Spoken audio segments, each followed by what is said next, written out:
കേരള മദ്യനിരോധന സമിതിയുടെയും പേരിലുള്ള ഹൃദയമായ സ്വാഗതത്തെ നന്ദിയെ പ്രകാശിപ്പിക്കുകയാണ്. കാലഘട്ടത്തിൽ വർദ്ധിച്ചു വരുന്ന മാരകമായ ലഹരി പദാർത്ഥങ്ങളുടെ ഉപയോഗത്തിനെതിരെ തിരുവനന്തപുരം ജില്ലയുടെ വിവിധ ഭാഗങ്ങളിൽ നടത്തിവരുന്ന ലഹരി വിരുദ്ധ ബോധവൽക്കരണ സന്ദേശ യാത്രയുടെ ഭാഗമായിട്ടാണ് ഈ പ്രദേശത്ത് ഞങ്ങൾ ആയിരിക്കുന്നത്. പ്രത്യേകാൽ ഇന്ന് രാവിലെ വെള്ളനാട് കേരള മദ്യനിരോധന സമിതിയുടെ തിരുവനന്തപുരം ജില്ലാ പ്രസിഡന്റ് ആയിരിക്കുന്ന നെടുമങ്ങാട് ശ്രീകുമാർ അവറുകൾ ഉദ്ഘാടനം ചെയ്ത ഈ മദ്യ നിരോധന രക്ഷാ സന്ദേശ യാത്ര ഈ പ്രദേശത്ത് എത്തിച്ചേർന്നിരിക്കുന്നതിന്റെ സുപ്രധാനമായ ലക്ഷ്യം എന്ന് പറയുന്നത് ഈ കാലഘട്ടത്തിൽ തലമുറകൾ അനുഭവിച്ചുകൊണ്ടിരിക്കുന്ന വ്യതകൾക്ക് ഒരു പരിഹാരവും മാനവ കുലം അനുഭവിക്കുന്ന സാമൂഹിക ദുരന്തങ്ങൾക്ക് എതിരെ ഒരു ബോധവൽക്കരണം നൽകുക എന്നതുമാണ് ഞങ്ങളുടെ ലക്ഷ്യം. നാം പാർക്കുന്ന ഈ കാലഘട്ടം വളരെയധികം വേദനാജനകമായ ദുഷ്കരമായ ഒരു കാലഘട്ടമാണ്. അതിരാവിലെ നമ്മുടെയൊക്കെ വീട്ടുമുറ്റത്ത് പറന്നു വീഴുന്ന പത്രത്താളുകൾ, ഇന്നലകളിലെ വാർത്തകളുമായി നമ്മുടെ വീട്ടുമുറ്റത്ത് നമ്മുടെ വീടുകളിലേക്ക് പറന്നിറങ്ങുന്ന പത്രത്താളുകൾ അവ മറിച്ചു നോക്കിയാൽ മനസാക്ഷിയുള്ള ഏതൊരു മനുഷ്യന്റെയും മനസാക്ഷിയെ മരവിപ്പിക്കുന്ന തരത്തിൽ ഭയാനകമായ വേദനാജനകമായ വാർത്തകൾ വായിക്കുകയും കാണുകയും ചെയ്യുകയാണ്. ദൃശ്യ ശ്രവ്യ മാധ്യമങ്ങൾ, നവമാധ്യമങ്ങൾ നമ്മൾ പരിശോധിച്ചാൽ അരിയാഹാരം കഴിക്കുന്ന ഏതൊരു മലയാളിക്കും മനസ്സിലാകും ഇത് ഒരു വല്ലാത്ത കാലഘട്ടത്തിലാണ് നമ്മൾ എത്തിച്ചേർന്ന് നിൽക്കുന്നത്.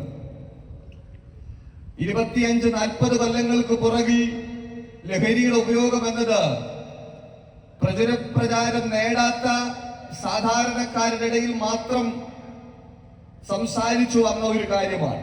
എന്ന് പറഞ്ഞാൽ ഒരു കാലത്ത് വിദേശത്തുള്ളവർ, യൂറോപ്യൻ നാടുകളിലുള്ളവർ ദാഹജലം കുപ്പിയിൽ പൈസ കൊടുത്ത് വാങ്ങി കുടിക്കുന്നു എന്ന വാർത്ത നമ്മളേവരും വളരെ രസകരമായിട്ടാണ് കേട്ടത്. കുടിവെള്ളം കുപ്പിയിൽ വാങ്ങി കുടിക്കുന്ന നാട് എന്ന് നമ്മൾ അതിനെ ചൊല്ലി ചിരിച്ചു.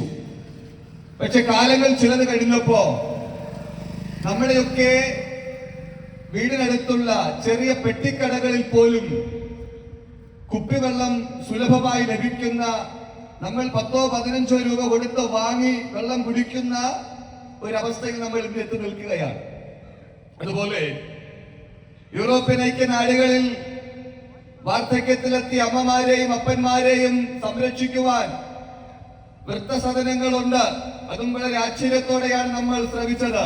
എന്ത്, വാർദ്ധക്യത്തിലായവരെ, വൃദ്ധരായ മാതാപിതാക്കളെ നോക്കുവാൻ വൃദ്ധസദനമോ എന്ന് മൂക്കത്ത് വിരൽ വെച്ച് അതിശയോക്തിയോടെ നമ്മൾ വാർത്തകൾ വായിച്ചു. എന്നാൽ ഈ കാലഘട്ടത്തിൽ നമ്മൾ എത്തി നിൽക്കുമ്പോ നമ്മുടെയൊക്കെ നാട്ടിൽ നിരവധി വൃദ്ധസദനങ്ങളുണ്ട്.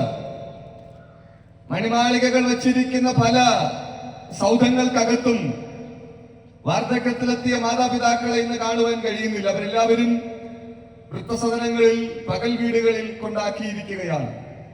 ഞാൻ പറഞ്ഞത്, ഒരു കാലത്ത് നമ്മൾ പലതിനെയും ചൊല്ലി ഇങ്ങനെ ചിരിച്ചു. മദ്യത്തിന്റെ ഉപയോഗം, ലഹരിയുടെ ഉപയോഗം, കഞ്ചാവിന്റെ ഉപയോഗം, അതെല്ലാം മറ്റ് നാടുകളിൽ, രാജ്യങ്ങളിൽ എന്ന് പറഞ്ഞ് നമ്മൾ സ്വയമായി അഭിമാനികളായി തീർന്നു. പക്ഷേ ഇന്ന് നമ്മുടെയൊക്കെ സമൂഹത്തിൽ അതിനപ്പുറം നമ്മുടെയൊക്കെ മതിലിനടുത്ത്, നമ്മുടെയൊക്കെ വീട്ടിനടുത്തേക്ക് ലഹരിയുടെ ഉപയോഗം കടന്നു വന്നിരിക്കുകയാണ്. വാർത്തകൾ കാണുകയും വാർത്തകൾ കേൾക്കുകയും ചെയ്യുന്നത് 40-45 കൊല്ലം പ്രായമുള്ള വ്യക്തികളല്ല ഇന്ന് മദ്യത്തിന് അടിമകളായിരിക്കുന്നത്. 10-12 വയസ്സ് പ്രായമുള്ള നമ്മുടെ കുഞ്ഞുമക്കളാണ് ഇന്നത്തെ മാരകമായ ലഹരിക്ക് അടിമകളായിത്തീരുന്നത്.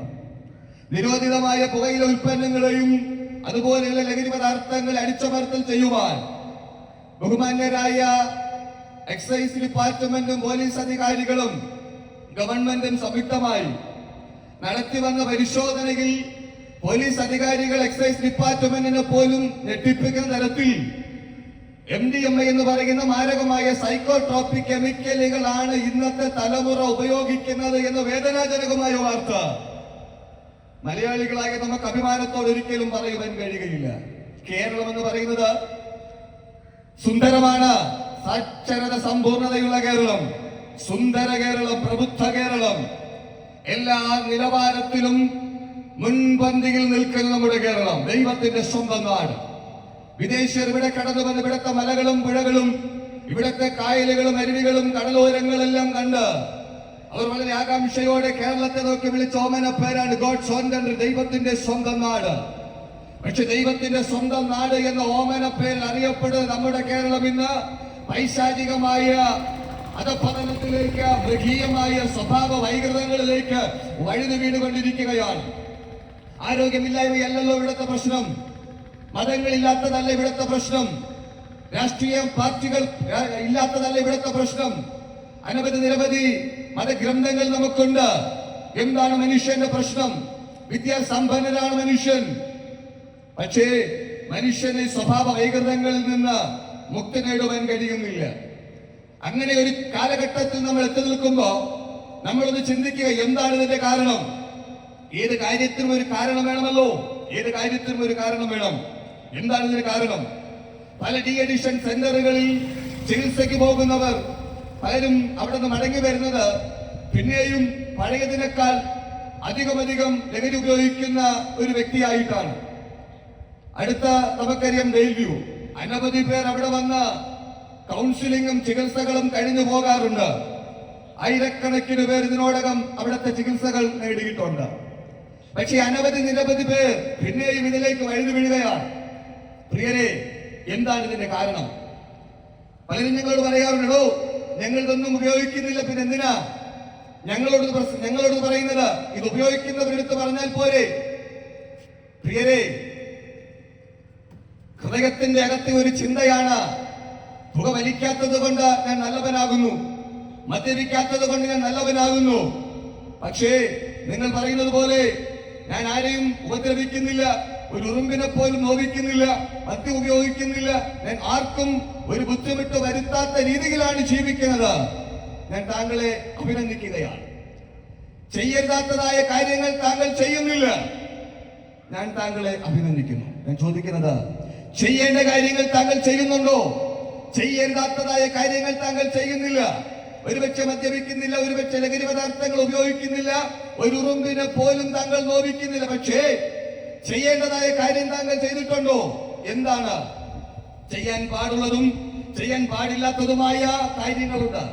മനുഷ്യൻ എന്ന് പറയുമ്പോൾ മനനം ചെയ്യുന്നവൻ, ചിന്തിക്കുന്നവൻ, സഹജീവികളെ കരുതേണ്ടവൻ, സഹജീവികളെ സ്നേഹിക്കേണ്ടവൻ.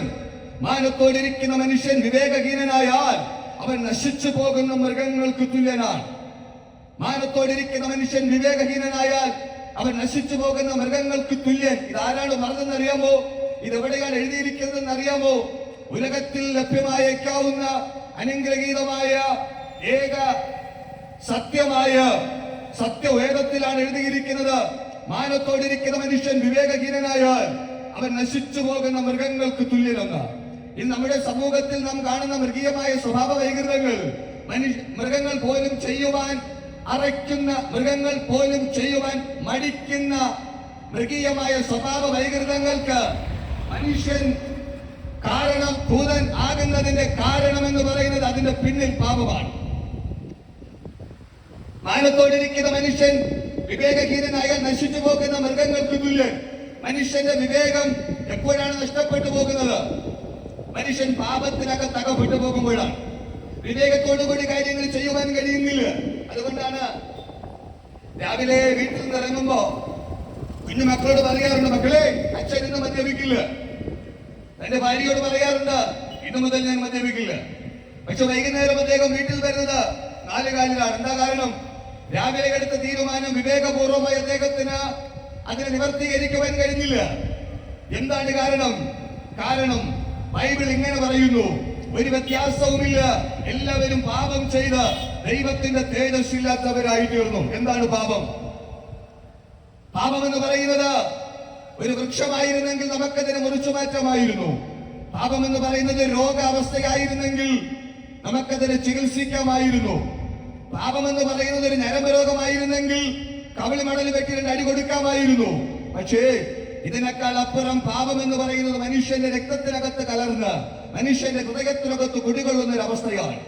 അതിൽ നിന്ന് മനുഷ്യൻ മുക്തി നേടണമെങ്കിൽ നിശ്ചയമായി പാപമില്ലാത്തൊരുവരെ കണ്ടെത്തണം. കാളവണ്ടി യുഗത്തിൽ നിന്ന് കമ്പ്യൂട്ടർ യുഗത്തിലേക്ക് വന്നു നിൽക്കുന്ന, ഒന്നുകൂടി കയറി പറഞ്ഞാൽ ഉത്തരാധുനിക യുഗത്തിൽ എത്തി നിൽക്കുന്ന നമുക്ക് ഈ കാലഘട്ടത്തിൽ പാപമില്ലാത്തവൻ ആര് എന്ന് ചോദിച്ചാൽ, പ്രിയരെ, പാപമില്ലാത്തൊരുവനുണ്ട്.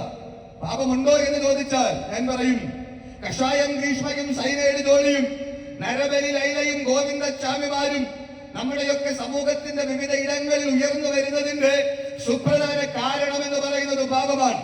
പാപമില്ലാതില്ല നരനെ ഭൂതലേ, ശിശുവിലും പാപമുണ്ട്. ഇബലീസിന്റെ കുത്തേൽക്കാതെ ഒരുവൻ ഉലകത്തിൽ ജനിക്കുന്നില്ല. ഒരു വ്യത്യാസവുമില്ല, എല്ലാവരും പാപം ചെയ്ത് ദൈവത്തിന്റെ തേജസ്സില്ലാത്തവരായി തീർന്നു. പാപം ചെയ്ത് ദൈവത്തിന്റെ തേജസ്സില്ലാത്തവരായി തീർന്ന മാനവരാശിക്ക് പാപമില്ലാതെ ജീവിക്കണമെങ്കിൽ പാപം ചെയ്യാത്ത, പാപമില്ലാത്തവനെ കണ്ടെത്തണം.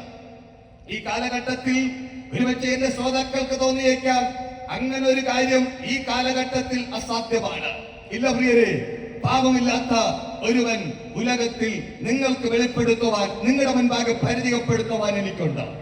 അവൻ ആര് എന്ന് ചോദിച്ചാൽ, ലോകത്തിന്റെ നാഥൻ, സകലത്തിന്റെയും കാരണഭൂതൻ, സകലത്തെയും തന്റെ ശക്തികളുടെ വചനത്താൽ വഹിക്കുന്നവനുമായ സാക്ഷാൽ ലോകൈക രക്ഷകനായ കർത്താവായ യേശു ക്രിസ്തുവാണ്. ആരാണ് കർത്താവായ യേശു ക്രിസ്തു? യേശു ക്രിസ്തു കേവലം ക്രിസ്ത്യാനികളുടെ ദൈവമല്ല. യേശു ക്രിസ്തു ഏതെങ്കിലും മതത്തിന്റെയോ ഏതെങ്കിലും സഭയുടെയോ സംഘടനയുടെയോ ഏതെങ്കിലും ജാതിയുടെയോ പ്രത്യേക വിഭാഗക്കാർക്ക് വേണ്ടിയുള്ളതല്ല കർത്താവായ യേശു ക്രിസ്തു. പിന്നെ ആരാണ് യേശു ക്രിസ്തു? 2000-ൽ പരം കൊല്ലങ്ങൾ കൊണ്ട് ലോകത്തിന്റെ വിവിധ ഇടങ്ങളിൽ നിന്ന് ഉയരുന്ന ചോദ്യമാണ്, ആരാണ് യേശു ക്രിസ്തു? പലരും ചോദിക്കുന്നുണ്ട്, ആരാണ് യേശു ക്രിസ്തു? പലരും അതിനുള്ള വ്യത്യസ്തമായ ഉത്തരങ്ങൾ പറയാറുണ്ട്. ചിലർ പറയുന്നു യേശു ക്രിസ്തു ഒരു യഹൂദനാണ്. ചിലർ പറയുന്നു യേശു ക്രിസ്തു ഒരു തച്ചന്റെ കൊച്ചനാണ്. യേശു ക്രിസ്തു പറയുന്നു പാലസ്തീന്റെ മണ്ണിൽ ജനിക്കപ്പെട്ട ഒരു സാധാരണക്കാരനായ മനുഷ്യൻ. ചിലർ പറയുന്നു പാവപ്പെട്ടവരെയും അശരണരെയും ആലംബഹീനരെയും ചേർത്ത് പിടിച്ച് അധ്വാനിക്കുന്നവരും ഭാരം ചുമക്കുന്നവരുമായുള്ളവരെ എങ്കിലേക്ക് അടുത്തു വരിക എന്ന് പറഞ്ഞ് പാവപ്പെട്ടവരുടെ ഉന്നമനത്തിന് വേണ്ടി പ്രവർത്തിച്ച കരുത്തനായ നേതാവാണ് എന്ന് ചിലർ പറയുന്നു. പക്ഷേ ആരാണ് യേശു ക്രിസ്തു എന്നുള്ളതിന് വിശുദ്ധ വേദപുസ്തകം വസ്തുനിഷ്ഠമായി പറയുന്നു, ഉത്തരം പറയുന്നു. അവൻ ദൈവരൂപത്തിലിരിക്കെ ദൈവത്തോടുള്ള സമത്വം മുറുകെ പിടിച്ചു കൊള്ളണമെന്ന് വിചാരിക്കാതെ ദാസരൂപമെടുത്ത വേഷത്തിൽ മനുഷ്യനായി തന്നെ തന്നാട്ടി ഉലകത്തിൽ അവതരിച്ചവനാണ്, വെളിപ്പെട്ടവനാണ് കർത്താവായ യേശു ക്രിസ്തു. യേശു ക്രിസ്തു ഉലകത്തിൽ കടന്നു വന്നത് എന്തിന്? പലരുടെയും ചോദ്യമാണ്, എന്തിനാണ് യേശു കടന്നു വന്നത്? ദൈവമായിരുന്നവൻ, ദൈവത്തോടു കൂടെ വസിച്ചവൻ, ദൈവമഹിമകളെ വിടിഞ്ഞ് എന്തിനുലകത്തിൽ മനുഷ്യനായി വെളിപ്പെട്ടു? വിശുദ്ധ വേദപുസ്തകം ഇങ്ങനെ പറയുന്നു, കാലസമ്പൂർണതയിൽ ദൈവം തന്റെ പുത്രനെ സ്ത്രീയിൽ നിന്ന് ധരിച്ചവനായി ന്യായപ്രമാണത്തിന് കീഴിൽ അടച്ചു. എന്തിന് യേശു ഉലകത്തിൽ വന്നു? പാപത്തിൽ അകപ്പെട്ടു പോയ മാനവരാശിയെ പാപത്തിൽ നിന്നും വിടുവിക്കുവാൻ, പാപത്തിന്റെ ബന്ധനത്തിൽ നിന്ന് അഴിച്ചു വിടുവാനാണ് യേശു ക്രിസ്തു ഉലകത്തിൽ വന്നത്. നിരവധി ആത്മീകാചാര്യന്മാർ അഹോരാത്രം ശ്രമിച്ചു മാനവകുലത്തെ, മാനവരാശിയെ പാപത്തിൽ നിന്ന് മുക്തി നേടിക്കൊടുക്കുവാൻ. പക്ഷെ പലർക്കും കഴിഞ്ഞില്ല. ദൈവങ്ങളെ അവതരിച്ച പല മാനുഷിക ദൈവങ്ങളും ഇന്ന് ഇരുമ്പഴിക്കകത്ത് കിടന്ന് 1, 2, 3, 4 എന്ന് എണ്ണിക്കൊണ്ടിരിക്കുമ്പോ കാലസമ്പൂർണതയിൽ ദൈവം തന്റെ പുത്രനെ കന്യകയിൽ നിന്ന് ജനിച്ചവനായി ന്യായപ്രമാണത്തിന് കീഴിൽ ഈ ലോകത്തിലേക്ക് അയക്കുവാനിടയായി. യാദർച്ഛിക പെട്ടെന്നുണ്ടായ ഒരു ജനനമല്ല യേശുവിന്റെ ജനനം. കർത്താവായ യേശു ക്രിസ്തുവിന്റെ ജനനം വ്യത്യസ്തമായിരുന്നു. കർത്താവായ യേശു ക്രിസ്തുവിന്റെ ജീവിതം വ്യത്യസ്തമായിരുന്നു. കർത്താവായ യേശുവിന്റെ ഉപദേശം, സംസാരം വ്യത്യസ്തമായിരുന്നു. യേശുവിന്റെ മരണം വ്യത്യസ്തമായിരുന്നു. യേശുവിന്റെ ജനനം വ്യത്യസ്തമായിരുന്നു. ഇത്രയും വ്യത്യസ്തതയുള്ള യേശു ക്രിസ്തുവിനെ കുറിച്ച് ഞാൻ ഈ പ്രദേശത്ത് ഉയർത്തി കാണിക്കുന്നതിന്റെ ലക്ഷ്യം എന്താ എന്ന് ചോദിച്ചാൽ സ്നേഹിത, മറ്റൊരുത്തനിലും രക്ഷയില്ല. നാം രക്ഷിക്കപ്പെടുവാൻ ആകാശത്തിൻ കീഴിൽ മനുഷ്യരുടെ ഇടയിൽ നൽകപ്പെട്ട ഏക നാമം യേശുവിന്റെ നാമമാണ്. ഞങ്ങൾ എന്തുകൊണ്ട് ഇത് പ്രസംഗിക്കുന്നു? കാലം തികഞ്ഞു, ദൈവരാജ്യം സമീപിച്ചിരിക്കുന്നു. ആകയാൽ മാനസാന്തരപ്പെട്ട് സുവിശേഷത്തിൽ വിശ്വസിക്കുക. മനുഷ്യന് രക്ഷ ആവശ്യമാണ്. മനുഷ്യന് രക്ഷ എന്നത് ഒഴിച്ചുകൂടാനാകാത്ത അനുഭവമാണ്. മനുഷ്യൻ പാപത്തിൽ നിന്ന് രക്ഷ നേടുവാനുള്ള മനുഷ്യന്റെ അകത്തെ ത്വരയാണ്, ആഗ്രഹമാണ് ഇന്ന് നമ്മൾ കാണുന്ന നിരവധി മതങ്ങൾ എന്ന് പറയുന്നത്. ഈ മതങ്ങളുടെ എല്ലാം ആവിർഭാവം, ഈ മതങ്ങളുടെ എല്ലാം ആരംഭം നോക്കിയാൽ മാനവരാശിക്ക് വേണ്ടി, മാനവരാശിയുടെ രക്ഷയ്ക്ക് വേണ്ടി ആരംഭിച്ചതാണ്. അത് ഏത് മതത്തിന്റെ പുറകിൽ നോക്കിയാലും മനുഷ്യന്റെ രക്ഷയ്ക്ക് വേണ്ടിയാണ് എന്നതാണ് അതിന്റെ എല്ലാം അടിസ്ഥാന തത്വം. പക്ഷേ കൊണ്ടെത്തിക്കുന്നതോ ഭയാനകമായ, വേദനാജനകമായ, ഭീതി ഉളവാക്കുന്ന കത്തുന്ന നരകത്തിലേക്കാണ്. സ്നേഹിത, മനുഷ്യന് രക്ഷപ്പെടണമെങ്കിൽ, എന്നെ കേൾക്കുന്ന ദേശനിവാസികളെ, മനുഷ്യന് രക്ഷപ്പെടണമെങ്കിൽ നിങ്ങൾ അനുഭവിക്കുന്ന വ്യതകളിൽ നിന്ന്, വേദനകളിൽ നിന്ന് നിങ്ങൾക്ക് ആശ്വാസം പ്രാപിക്കണമെങ്കിൽ, ഒരുപക്ഷെ ലഹരിയുടെ ഉപയോഗം കാരണം, മാരകമായ ലഹരി പദാർത്ഥങ്ങളുടെ ഉപയോഗം കാരണം ഭയാനകമായ രോഗത്തിന് താങ്കൾ അടിമയാണെങ്കിൽ, ആ രോഗത്തിൽ നിന്ന് താങ്കളെ വിടുവിക്കുവാൻ ഒരുപക്ഷെ വൈദ്യശാസ്ത്രം താങ്കളെ കൈവിട്ട അവസ്ഥയിലാണ് താങ്കൾ ആയിരിക്കുന്നതെങ്കിൽ, താങ്കളുടെ ജീവിതത്തിനകത്തെ ശരീരത്തിന്റെ ആ ഭയാനകമായ രോഗാവസ്ഥയെ മാറ്റുവാൻ ഞാൻ പ്രസംഗിക്കുന്ന യേശുവിന് കഴിയും. അവൻ കരുത്തനായ ഒരു വൈദ്യനാണ്. സമൂഹം തള്ളപ്പെട്ട, സമൂഹത്താൽ വെറുക്കപ്പെട്ട, മാതാപിതാക്കളാൽ വെറുക്കപ്പെട്ട ഒരു ജീവിതമാണ് താങ്കൾ നയിക്കുന്നതെങ്കിൽ, താങ്കളുടെ ജീവിതത്തിനകത്ത് സ്വീകാര്യമായ ഒരു ജീവിത നിലവാരം നൽകി തരുവാൻ ഞാൻ പ്രസംഗിക്കുന്ന യേശുവിന് കഴിയും. ഒരു കാലത്ത് ജീവിതത്തിന്റെ പാപത്തിന്റെ ഇരുണ്ട കാലഘട്ടം ഞങ്ങളുടെയൊക്കെ ജീവിതത്തിന്റെ പുറകിലുണ്ടായിരുന്നു. ആ ജീവിത നിലവാരത്തിൽ നിന്ന് സാമാന്യതയോടുകൂടി, മാന്യതയോടുകൂടി, സംസ്കാരത്തോടുകൂടി, പൗരധർമ്മത്തോടുകൂടി ഇന്ന് കവലകളിൽ നിങ്ങളെ പോലെയുള്ളവർ അഭിസംബോധന ചെയ്യുവാൻ എന്നെ പ്രാപ്തമാക്കിയത് ഈ സുവിശേഷമാണ്. മാറി മാറി വരുന്ന രാഷ്ട്രീയ പ്രസ്ഥാനങ്ങളല്ല, നിരവധി മതങ്ങളല്ല, തത്വചിന്തകളല്ല, തത്വശാസ്ത്രമല്ല, ശാസ്ത്രത്തിന്റെ പുരോഗമന ചിന്തകളല്ല. പ്രിയരെ, ഈ യേശു ജനിക്കുന്നത് 700 കൊല്ലങ്ങൾക്കപ്പുറം പ്രവാചകൻ ശ്രേഷ്ഠനായ യെശയ്യാവ് എന്ന് പറയുന്ന മനുഷ്യൻ പ്രവചിച്ചു. കന്യക ഗർഭിണിയായ ഒരു മകനെ പ്രസവിക്കും, അവൻ തന്റെ ജനത്തെ അവരുടെ പാപങ്ങളിൽ നിന്ന് മോചിക്കും. യേശു കർത്താവ് ജനിക്കുന്നതിന് മുൻപ് യേശു കർത്താവിനെ കുറിച്ച് പറഞ്ഞ പേരുകളാണ്: നമുക്കൊരു ശിശു ജനിച്ചിരിക്കുന്നു, നമുക്കൊരു മകൻ നൽകപ്പെട്ടിരിക്കുന്നു, ആധിപത്യം അവന്റെ തോളിലിരിക്കും, അവൻ അത്ഭുതമന്ത്രി, വീരനാം ദൈവം, നിത്യപിതാവ്, സമാധാന പ്രഭു. സമാധാനമില്ലാതെ ആരെങ്കിലും എന്നെ കേൾക്കുന്നെങ്കിൽ സ്നേഹിത, മാതാവേ, പിതാവേ, നിങ്ങളുടെ ജീവിതത്തിനകത്ത് സമാധാനം, നിത്യസമാധാനം, നദി പോലെ ഒഴുകുന്ന സമാധാനം നൽകി തരുന്നവനാണ് കർത്താവായ യേശു ക്രിസ്തു. ആ യേശു ക്രിസ്തുവിനെ രക്ഷകനും ദൈവവും കർത്താവുമായി നിങ്ങളുടെ ജീവിതത്തിനകത്ത് സ്വീകരിക്കുവാൻ നിങ്ങൾക്ക് കഴിഞ്ഞാൽ, ഉലകത്തിൽ നിങ്ങൾ എന്തെല്ലാം നേടിയാലും അതിനപ്പുറത്തെ ഭാഗ്യ പദവിയിലേക്ക് താങ്കൾ കയറി വരുവാനിടയാണ്. അങ്ങനെ യേശു ക്രിസ്തു തിരുവെഴുത്തിൻ പ്രകാരം കാലസമ്പൂർണതയിൽ കന്യകയിൽ കാലിത്തൊഴുത്തിൽ പൂജാതനാകുവാനിടയായി. യേശു ക്രിസ്തു ഈ ലോകത്തിൽ ജനിച്ചു. ആദ്യത്തെ 12 കൊല്ലം താൻ ബാലനായി താനിങ്ങനെ ഈ ലോകത്തിൽ മാതാപിതാക്കളോടുകൂടി സംസാരിച്ച് യെരൂശലേം ദേവാലയത്തിൽ ചെന്ന് അവിടുത്തെ പുരോഹിതന്മാരോട്, അവിടുത്തെ മെഗാപുരോഹിതന്മാരോട് തർക്കിച്ചും വാദിച്ചും അനന്തരമുള്ള 18 കൊല്ലം മാതാപിതാക്കൾക്ക് കീഴ്പ്പെട്ടിരുന്ന, ഇന്ന് നമുക്കത് പറയാൻ പോലും കഴിയില്ല. 12-13 വയസ്സ് പ്രായമുള്ള കുഞ്ഞുങ്ങൾ മാതാപിതാക്കളോട് പറയുന്നത് നിങ്ങൾക്ക് എന്തറിയാമെന്നാണ്. പക്ഷേ നോക്ക്, 18 കൊല്ലം മാതാപിതാക്കൾക്ക് കീഴ്പ്പെട്ടിരുന്നു. അതുകൊണ്ടാണ് സുവിശേഷം പ്രസംഗിക്കുന്നവർ വിശുദ്ധ ബൈബിൾ ചുമക്കുന്നവർ, വിശുദ്ധ ബൈബിൾ പഠിപ്പിക്കുന്നവർ, പ്രസംഗിക്കുന്നവർ ആരും തീവ്രവാദത്തിന് ഉയരാത്തതിന്റെ കാരണം, മുതിരാത്തതിന്റെ കാരണം ഞങ്ങളെ പഠിപ്പിച്ച യേശു ക്രിസ്തു ഞങ്ങൾ അതിന് പഠിപ്പിച്ചിട്ടില്ല. കലാപത്തിന് ഞങ്ങൾ ആരും ഒരുങ്ങാറില്ല. മതപ്രചാരണത്തിന് ഞങ്ങൾ ആരും ഒരുങ്ങാറില്ല. എന്താ കാരണം? യേശു ക്രിസ്തു ഞങ്ങളെ പഠിപ്പിച്ചത് തന്റെ ജീവിത മാതൃക താൻ 18 കൊല്ലം മാതാപിതാക്കൾക്ക് കീഴ്പ്പെട്ടിരുന്നു. 30-ാമത്തെ വയസ്സിൽ പൊതുപ്രവർത്തനത്തിനായി അദ്ദേഹം ഇറങ്ങി, ആത്മീക പ്രവർത്തനത്തിനായി അദ്ദേഹം ഇറങ്ങി. കുരുടർക്ക് കാഴ്ച കൊടുത്തു, മുടന്തരെ നടക്കുമാറാക്കി, മരിച്ചവരെ ഉയർപ്പിച്ചു, കുഷ്ഠരോഗിയെ തൊട്ട് സൗഖ്യമാക്കി, അത്ഭുതങ്ങൾ അടയാളങ്ങൾ ചെയ്തു, വീര്യപ്രവർത്തികൾ ചെയ്തു. അനന്തരം തിരുവെഴുത്തിൻ പ്രകാരം 33-ാമത്തെ വയസ്സിൽ, 33-ര തിരുവയസ്സിൽ ന്യായാധിപ ശ്രേഷ്ഠനായ പീലാത്തോസിന്റെ ആ ന്യായാധിപ സഭയുടെ മുൻപിൽ താൻ നിൽക്കേണ്ടതായി വന്നു. യേശു ക്രിസ്തുവിനെ 5 കോടതികളിൽ മാറി മാറി വിസ്തരിച്ചിട്ടും ആർക്കും യേശു ക്രിസ്തുവിന്റെ മേൽ ഒരു കുറ്റം കാണിക്കുവാനില്ലായിരുന്നു.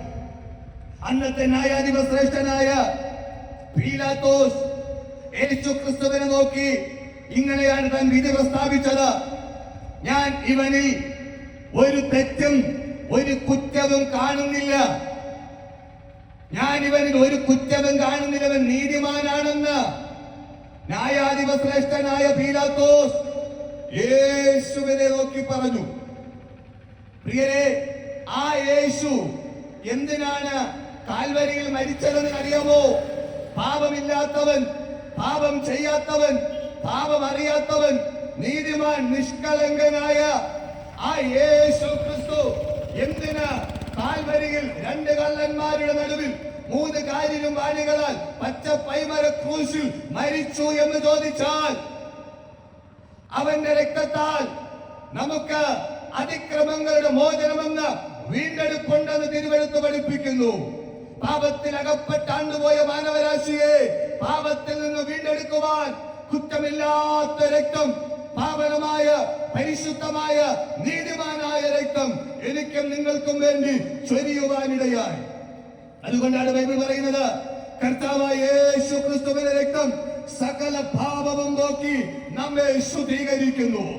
രക്താംബരം പോലെ ചുവപ്പായ താങ്കളുടെ പാപത്തെയും ഹിമത്തോളം വെളുപ്പിക്കുവാൻ നസ്രയനായ യേശുവിന്റെ രക്തത്തിന് കഴിയും. മറ്റൊരുത്തനും രക്ഷയില്ല. നാം രക്ഷിക്കപ്പെടുവാൻ ആകാശത്തിന് കീഴിൽ മനുഷ്യരുടെ ഇടയിൽ നൽകപ്പെട്ട ഒരേ ഒരു മാർഗം, അത് കർത്താവായ യേശു ക്രിസ്തുവിന്റെ മാർഗം. 33 വർഷക്കാലം ഉലകത്തിൽ ജീവിച്ച, തിരുവെഴുത്തിൻ പ്രകാരം മരിച്ച, തിരുവെഴുത്തിൻ പ്രകാരം അടക്കപ്പെട്ട് അവിടെ കൊണ്ട് തീർന്നില്ല.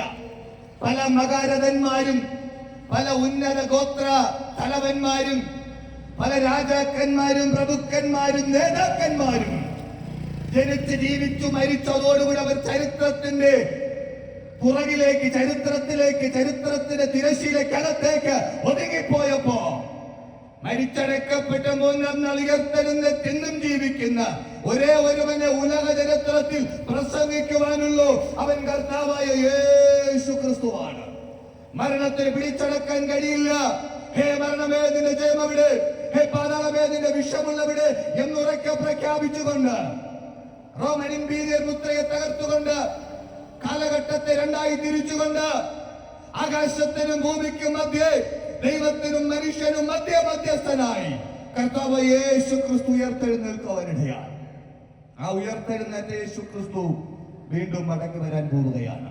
പ്രിയരെ, യേശു ക്രിസ്തു മടങ്ങി വരാൻ പോവുകയാണ്. യേശു ക്രിസ്തു മടങ്ങി വരാൻ പോവുകയാണ്. താങ്കൾ ഒരുങ്ങിയിട്ടുണ്ടോ?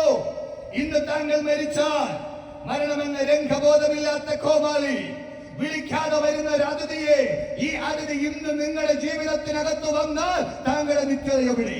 മരണത്തിനപ്പുറം മനുഷ്യനൊരു ജീവിതമുണ്ട്. മരണത്തിനപ്പുറം മനുഷ്യനൊരു ജീവിതമുണ്ട്. മരണം കൊണ്ടെല്ലാം അവസാനിക്കുന്നില്ല. പലരും ചോദിക്കുന്നുണ്ട്, മരണത്തിനപ്പുറം പോയവർ ആരെങ്കിലും ഉണ്ടോ?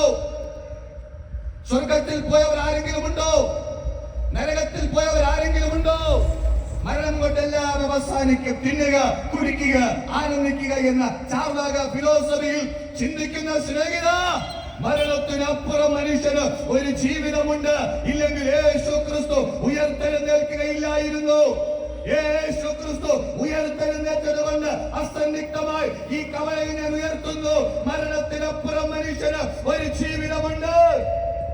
ബൈബിൾ ഇങ്ങനെ പറയുന്നു, അവനവൻ ശരീരത്തിൽ ഇരുന്നപ്പോൾ ചെയ്തത് നല്ലതാകിലും തീയതാകിലും അതിന് തക്കവണ്ണം പ്രാപിക്കേണ്ടതിന് നാം എല്ലാവരും ക്രിസ്തുവിന്റെ ന്യായാസനത്തിന്റെ മുൻപാകെ നിൽക്കേണ്ടി വരുമെന്ന് മറന്നു പോകരുത്.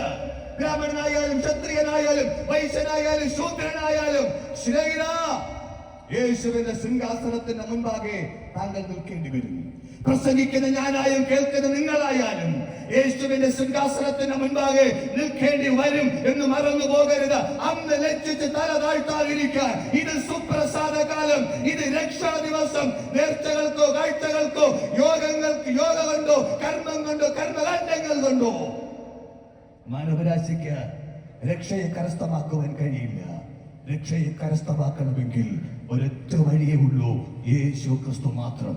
കാരണം യേശു ദൈവമാണ്. കാരണം യേശു മരണത്തെ തോൽപ്പിച്ചവനാണ്. കാരണം യേശു ഇന്നും ജീവിക്കുന്നവനാണ്. കാരണം യേശു മടങ്ങി വരാമെന്ന് പറഞ്ഞവനാണ്. ആരും ഇതുവരെ പറഞ്ഞിട്ടില്ല. മഹാത്മാഗാന്ധി പറഞ്ഞില്ല, രാജീവ് ഗാന്ധി പറഞ്ഞില്ല, ആരും പറഞ്ഞില്ല ഞാൻ മടങ്ങി വരാമെന്ന്. പക്ഷെ യേശു പറഞ്ഞു ഞാൻ മടങ്ങി വരുമെന്ന്. യേശു പറഞ്ഞു ഞാൻ മടങ്ങി വരുമെന്ന്. കാലം കണ്ട കരുത്തരായ മുഖ്യമന്ത്രിമാരോ പ്രധാനമന്ത്രിമാരോ ആരും പറഞ്ഞില്ല. അവരെല്ലാവരും മരണത്തെ ഭീതിയോടെ സ്വീകരിച്ചപ്പോ, മരണത്തെ ചിരിച്ചുകൊണ്ട് സ്വീകരിച്ച ഒരേ ഒരു നേതാവ് ഉലകത്തിലുള്ളൂ. അത് ഞാൻ പ്രസംഗിക്കുന്ന യേശുവാ. കാരണം യേശു ഉലകത്തിൽ വന്നത് താൻ പാപികൾക്ക് വേണ്ടി മരിക്കാനാണ്. സ്നേഹിത, ആ യേശു മടങ്ങി വരാൻ പോവുകയാണ്. ഇന്ന് നമ്മൾ പാർക്കുന്ന ഭൂമി ഉണ്ടല്ലോ, ഈ ഭൂമി തീക്കായി സൂക്ഷിച്ചിരിക്കുകയാണ്. മൂലപദാർത്ഥങ്ങൾ കത്തിയഴിയുമെന്ന് വിശുദ്ധ വേദപുസ്തകം അസന്നിഗ്ധമായി പ്രഖ്യാപിക്കുന്നെങ്കിൽ വള്ളി പുള്ളി വ്യത്യാസമില്ലാതെ അത് സംഭവിക്കും. വേദപുസ്തകത്തിനകത്ത് എന്തെല്ലാം പ്രവചനങ്ങൾ അക്കമിട്ട് നിരത്തിയിട്ടുണ്ടോ അതിനെല്ലാം ഒരു സമാപ്തിയും വന്നിട്ടുണ്ട്. അനവധി നിരവധി സംസ്കാരങ്ങൾ മാറി മറഞ്ഞു പോയ ചരിത്രം എനിക്ക് നിങ്ങളോട് പ്രസംഗിക്കുവാനുണ്ട്. പലപ്പോഴും എന്റെ കേൾവിക്കാരായ നിങ്ങൾക്കേവർക്കും അതറിയാം. ബാബിലോൺ, മെത്യ പേർഷ്യ, ഗ്രീസ്, റോം തുടങ്ങി കരുത്തന്മാരായ സംസ്കാരങ്ങൾ ഉടലെടുത്ത് ജീവിച്ച് പ്രവർത്തിച്ച് പ്രയത്നിച്ച് ഉലകത്തിൽ നിന്നുകൊണ്ടാണ് ഞാൻ വിളിച്ചു പറയുന്നത്. അവരെല്ലാം മരിച്ചു മൺമറഞ്ഞു പോയി. പക്ഷേ യേശു ക്രിസ്തു മരിച്ചടക്കപ്പെട്ട് മൂന്നാം നാൾ ഉയർത്തെഴുന്നേറ്റ് അവൻ ഇന്നും ജീവിക്കുകയാണ്. ആ യേശു മടങ്ങി വരാൻ പോവുകയാണ്. താങ്കളുടെ നിത്യത താങ്കൾ ഉറപ്പാക്കിയിട്ടുണ്ടോ? നിത്യമായ സ്വർഗത്തിലേക്ക് മനുഷ്യന് എങ്ങനെ കടന്നു പോകാം? ഈ സ്വർഗരാജ്യത്തിലേക്ക് മനുഷ്യന് എങ്ങനെ പ്രവേശിക്കാം? വഴി ഒന്നേ ഉള്ളു കേട്ടോ. പിൻവാതിൽ നിയമനമൊന്നും സ്വർഗത്തിലില്ല. ആരും നിങ്ങളെ തെറ്റിക്കരുത്. സ്വർഗരാജ്യത്തിൽ പോകണമോ? ബൈബിൾ ഇങ്ങനെ പറയുന്നു, യേശുവിനെ കൈക്കൊണ്ട് യേശുവിന്റെ നാമത്തിൽ വിശ്വസിക്കുന്ന ഏവർക്കും ചാതുർവർണ്ണ വ്യവസ്ഥകൾക്കകത്തോ പുറത്തോ താങ്കൾ ഒരു മനുഷ്യനാണോ? വനവാസിയാണേലും മരുവാസിയാണേലും സമുദ്രവാസിയാണേലും ആദിവാസിയാണേലും ഭൂവാസിയാണേലും താങ്കൾ ഒരു മനുഷ്യനാണോ? മനുഷ്യനായി പറഞ്ഞ താങ്കളുടെ മുൻപാകെ ഈ വൈകിയ സമയത്ത് രക്ഷയുടെ വാതിൽ തുറക്കുകയാണ്. നിങ്ങളായിരിക്കുന്നിടത്ത് യേശുവേ ഞാൻ പാപിയായൊരു മനുഷ്യൻ, കർത്താവ് യേശു ക്രിസ്തു പാപി രക്ഷിപ്പാൻ ലോകത്തിൽ കടന്നു വന്നു എന്നുള്ളത് നാം എല്ലാവരും അംഗീകരിപ്പാൻ യോഗ്യമായ വചനമാകയാൽ ആ വചനത്തെ ഞാൻ ശിരസാവഹിക്കുന്നു. ത്രിലോകങ്ങൾക്ക് നാഥനായ, സകലത്തിനും കാരണഭൂതനായ, സകലത്തെയും തന്റെ ശക്തിയുള്ള വചനത്താൽ വഹിക്കുന്നവൻ, തത്വത്തിന്റെ മുദ്രയായവൻ, തേജസ്സിന്റെ പ്രഭയായവൻ, വാഴ്ത്തപ്പെട്ടവനായ യേശു ക്രിസ്തുവിനെ നിങ്ങളുടെ രക്ഷകനായി ദൈവമായി കർത്താവായി നിങ്ങളുടെ ഹൃദയം കൊണ്ട് വിശ്വസിച്ച അനന്തരം നിങ്ങളുടെ ആദരം കൊണ്ട് തുറന്ന് യേശുവേ എന്നെ അങ്ങയുടെ മകനായി മകളായി സ്വീകരിക്കണമേ, ഇന്നു മുതൽ ഞാനൊരു ദൈവപൈതലായി ജീവിക്കുവാൻ ആഗ്രഹിക്കുന്നു എന്ന് പറഞ്ഞാൽ വിട്ടുമാറാത്ത താങ്കളുടെ പുകവലി, വിട്ടുമാറാത്ത താങ്കളുടെ മദ്യപാനം, ഒരുപക്ഷെ താങ്കൾ ശ്രമിച്ചിട്ടും താങ്കൾക്ക് രക്ഷപ്പെടാൻ കഴിയാതെ വണ്ണം താങ്കളെ കുരുക്കി വെച്ചിരിക്കുന്ന വ്യഭിചാരം തുടങ്ങി മാരകമായ പാപ സ്വഭാവത്തിൽ നിന്ന് താങ്കൾക്ക് വിടുതലുണ്ട്. കൺമോഹം, ജഡമോഹം, ജീവനത്തിന്റെ പ്രതാപം, ഇതെല്ലാം മനുഷ്യനെ തകർക്കുന്ന വിപത്തുകളാണ്, മഹാദുരന്തങ്ങളാണ്. അതിൽ നിന്ന് താങ്കൾക്ക് രക്ഷപ്പെടുവാൻ ഈ യേശുവിനെ രക്ഷകനായി, ദൈവമായി, കർത്താവായി താങ്കൾ അംഗീകരിക്കുക. നിശ്ചയമായി താങ്കളുടെ ജീവിതത്തിനകത്ത് സമൂലമായൊരു മാറ്റം നൽകി തരുവാൻ ത്രിലോകത്തിന് നാഥനായ ലോകേക രക്ഷകനായ യേശുവിന് കഴിയുമെന്ന് പറഞ്ഞുകൊണ്ട് ഞാൻ എന്റെ വാക്കുകൾക്ക് വിരാമമിടുന്നു. തുറന്ന് ദൈവദാസന്മാർ നിങ്ങൾക്കായി പ്രാർത്ഥിക്കും. ചേർന്ന് പ്രാർത്ഥിച്ച രക്ഷയുടെ വാതിൽ തുറക്കുക. കർത്താവ് നമ്മയെവരെയും സഹായിക്കട്ടെ. പ്രാർത്ഥിക്കാം. നല്ല കർത്താവേ, അനുഗ്രഹമേറിയ ഈ നല്ല സമയത്തെ ഓർത്ത് ഞങ്ങൾ അങ്ങേ വാഴ്ത്തുന്നു, മഹത്വപ്പെടുത്തുന്നു.